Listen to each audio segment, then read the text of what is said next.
Amazing Grace. You've heard the song. Maybe you've even cried to it. But do you know who wrote it? And why? Let me tell you a story about a man named John Newton. He was born in England in 1725. His mother was a Christian. She died when he was just 7. Without her influence, John grew up angry, wild, and lost.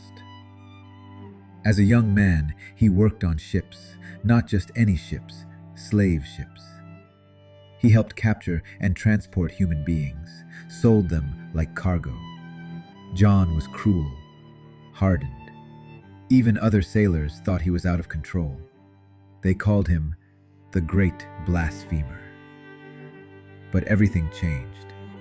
One night in 1748, a violent storm struck his ship. The sea roared, waves crashed, death felt certain. In desperation, John cried out to God, not in faith but in fear. But God heard him.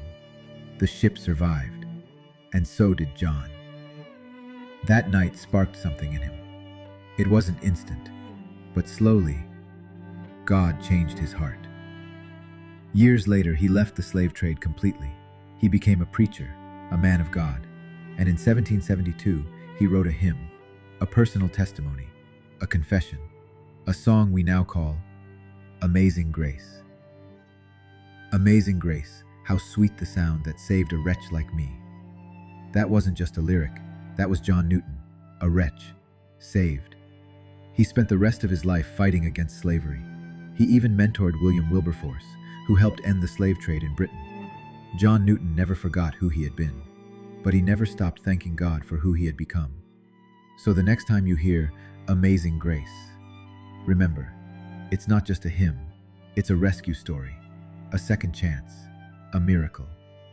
If this story blessed you, or if any of our content lifts you up, please help us share it. Just by liking, commenting, and subscribing, you help spread hope, grace, and truth to someone who may need it right now. Thank you for being part of this journey, and may God's grace continue to lead us home.